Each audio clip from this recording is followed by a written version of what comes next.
Next will discuss about 4 examples जहां पे हम अगर किसी सिस्टम की कैपेसिटेंस चेंज करें तो क्या असर पड़ेगा पोटेंशियल डिफरेंस पर, चार्ज पर, इलेक्ट्रिक फील्ड पर between the two plates of a capacitor. तो we will discuss 4 cases. The first case is कि अगर किसी कैपेसिटर प्लेट जिसके बीच की दूरी अगर d1 है, the two plates are given charge q and minus q, इनको चार्ज q और माइनस q चार्ज दिया जाए and then the battery is removed, battery हटा ली जाए। Now the plates are pulled apart to new separation d2। तो पहले इन दोनों प्लेट्स की सेपरेशन d1 थी, बाद में बैटरी हटाने के बाद इन प्लेट्स की सेपरेशन d2 कर दी गई। तो what will be the effect on the capacitance of the system, the charge q, the potential difference and the electric field between the plate। तो फर्स्ट एंड फॉरमोस्ट कैपेसिटेंस के बारे में बात करते हैं। क्योंकि हमने इन प्लेट्स के बीच की दूरी चेंज की है, इस प्रॉब्लम में कैपेसिटेंस शुड डेफिनेटली डिक्रीज, क्योंकि कैपेसिटेंस की value epsilon not a by D के बराबर होती है। Because D is increased, the capacitance will definitely decrease. Capacitance की वैल्यू चार्ज या पोटेंशियल डिफरेंस के ऊपर डिपेंड नहीं करती, वो सिर्फ ज्योमेट्री और सेपरेशन और मीडियम के ऊपर डिपेंड करती है। Next we discuss about charge Q. Charge Q का क्या होगा? पहले इस प्लेट के ऊपर चार्ज प्लस क्यू था और इस प्लेट के ऊपर चार्ज माइनस क्यू था। अब क्योंकि बैटरी हटा ली गई है और ये सर्किट ओपन है, चार्ज क्यू के पास कहीं जाने का रास्ता ही नहीं है। The total charge Q will remain as it is. Thus इस प्लेट पे चार्ज अभी भी क्यू होगा, इस प्लेट के ऊपर चार्ज माइनस क्यू ही होगा। So charge Q will remain same in this problem. Next, what will happen to potential difference? A potential difference is given by Q by C। क्योंकि capacitance कम हो गई है, potential difference will increase this time between the two plates। Charge Q वही है और capacitance कम हो गई है। What will happen to electric field? Electric field is given by Q by epsilon naught A।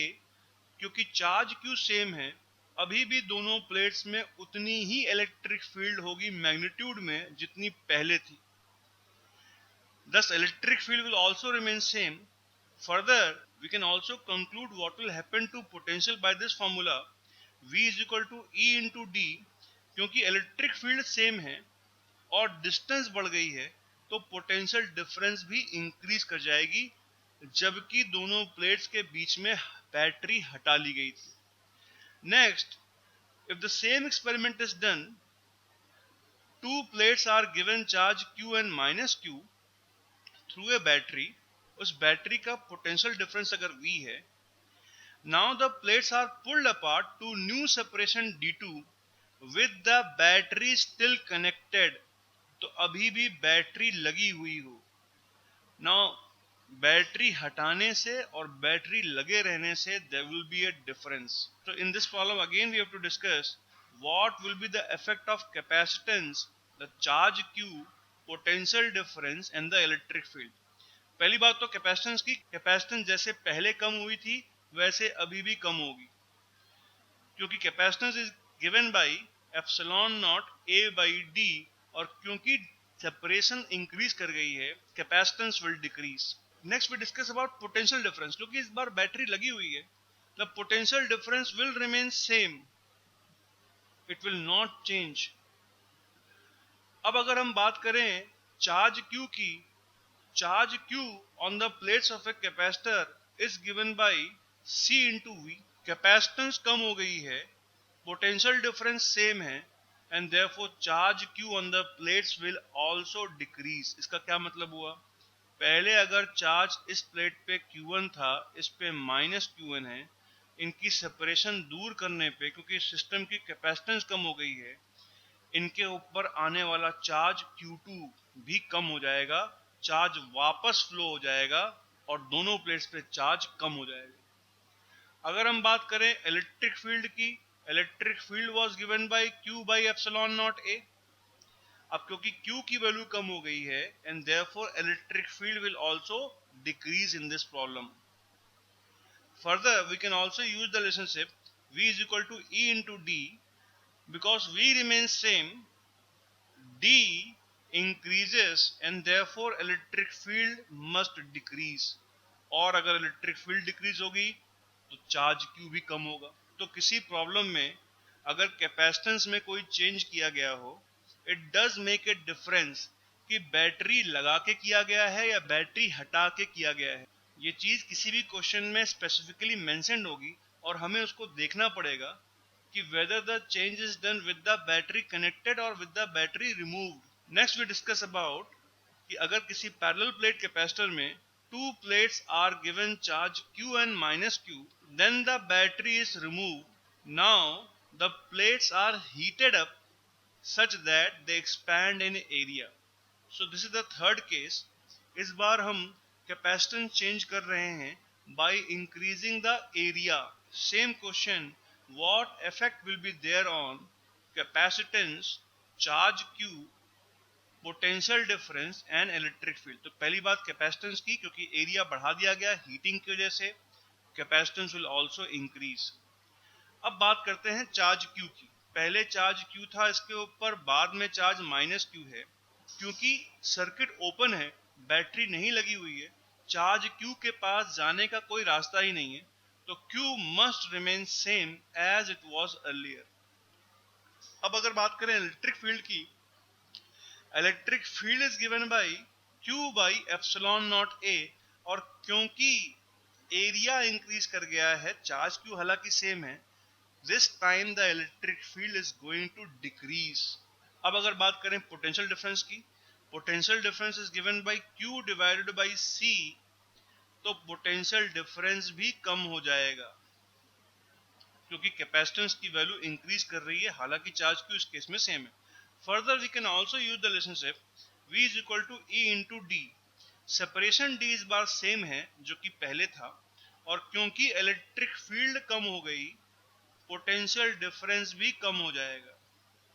अगर हम सेम एक्सपेरिमेंट करें with the battery connected, two plates are given charge Q and minus Q through a battery. Now the plates are heated up such that they expand in area with the battery still connected. तो same experiment किया हमने, लेकिन इस बार battery लगी हुई है. What effect will be there on capacitance, charge Q, potential difference and electric field? Now, capacitance के बारे में there is no ambiguity. Capacitance is given by epsilon naught A by D. क्योंकि एरिया इंक्रीज कर रहा है तो capacitance भी increase कर जाएगी. इस बार पोटेंशियल डिफरेंस सेम रहेगा क्योंकि बैटरी लगी हुई है. पहले भी पोटेंशियल डिफरेंस V था, बाद में भी पोटेंशियल डिफरेंस V है. अब अगर बात करें चार्ज Q की, charge Q can be written as C into V. अब क्योंकि कैपेसिटेंस इंक्रीज हुई है, पोटेंशियल डिफरेंस वही है, charge Q on the plates will also increase. So on both the plates, positive and negative charge will increase in magnitude. Obvious बात है, capacitance की value increase कर रही है और सेम पोटेंशियल डिफरेंस में देयरफॉर ज्यादा चार्ज बैटरी ट्रांसफर कर देगी दोनों प्लेट्स पे. अब अगर बात करें इलेक्ट्रिक फील्ड की, चार्ज Q की वैल्यू बढ़ गई, लेकिन इलेक्ट्रिक फील्ड इस बार कांस्टेंट रहेगी. If we use the relationship V is equal to E into D, potential difference remains constant, separation remains constant, and therefore electric field will also remain constant. लेकिन charge Q तो बढ़ा था. Electric field is also written as Q upon epsilon naught A. Definitely charge increase किया है, लेकिन उसी ratio में area भी इंक्रीज किया है, and thus the electric field in this case will remain constant. Thus we have discussed 4 cases जहां पे हमने कैपेसिटेंस चेंज की थी. किसी प्रॉब्लम में पोटेंशियल डिफरेंस सेम रहेगी या चार्ज Q सेम रहेगा, ये इसके ऊपर डिपेंड करेगा कि बैटरी लगी हुई है या बैटरी हटा दी गई है.